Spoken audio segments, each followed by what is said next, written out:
Ribuan orang dijadwalkan menggelar demonstrasi di depan kantor Gubernur Kalimantan Timur pada hari ini, Selasa 21 April 2026. Namun satu sosok jadi sorotan karena perempuan dan memiliki latar belakang cukup kuat. Irma Suryani merupakan istri dari Kombes Pol Ade Yaya Suryana yang berdinas di Mabes Polri Jakarta yang menjabat sebagai analisis kebijakan Madya Bidang Keamanan Negara di Baintelkam Polri. Irma diketahui berprofesi sebagai pengacara sekaligus pengusaha dengan latar belakang pendidikan sarjana hukum dan magister hukum. Ia juga aktif di media sosial dan kerap membagikan aktivitas pribadi, termasuk keterlibatannya dalam persiapan aksi demonstrasi. Ia tercatat sebagai relawan dalam aksi 21 April 2026 yang bergabung dalam Aliansi Perjuangan Masyarakat Kalimantan Timur. Keterlibatannya dalam aksi tersebut disebut telah mendapat izin dari suaminya. Dalam aksi itu, Irma menyampaikan kritik terhadap Gubernur Kalimantan Timur Rudy Masud. Ia menilai sejumlah kebijakan yang diambil kerap memicu polemik di masyarakat, termasuk rencana pengadaan mobil dinas mewah 8 miliar rupiah dan renovasi rumah jabatan dengan anggaran 25 miliar rupiah, serta pengadaan fasilitas pendukung lainnya. Bersama ribuan massa, Irma ikut menyuarakan tuntutan agar dilakukan evakuasi terhadap kinerja gubernur. Mereka juga meminta DPRD Provinsi menjalankan fungsi pengawasan secara optimal. Selain itu, ia menekankan pentingnya kepekaan pemerintah daerah terhadap kondisi masyarakat, terutama dalam penggunaan anggaran yang bersumber dari pajak.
salam saya, salam cinta, salam perjuangan, salam yang menyatukan.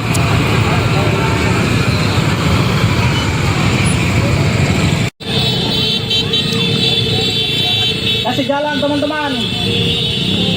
Teman-teman yang baru datang untuk parkir dengan rapi, kemudian rapatkan barisan.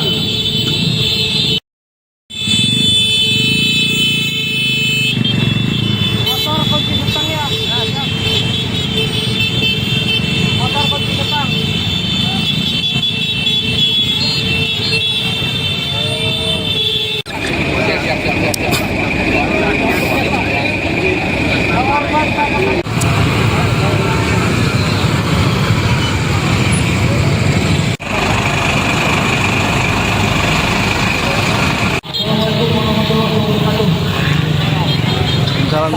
Salam saya.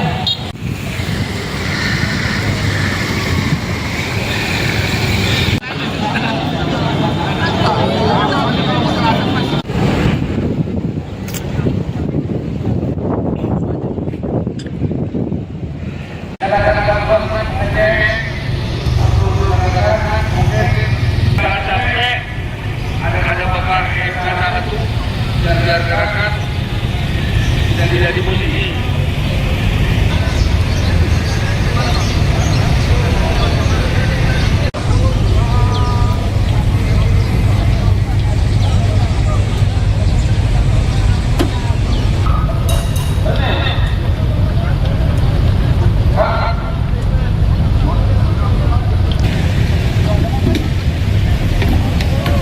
Download Tribun X sekarang, menghadirkan lokal menjadi Indonesia.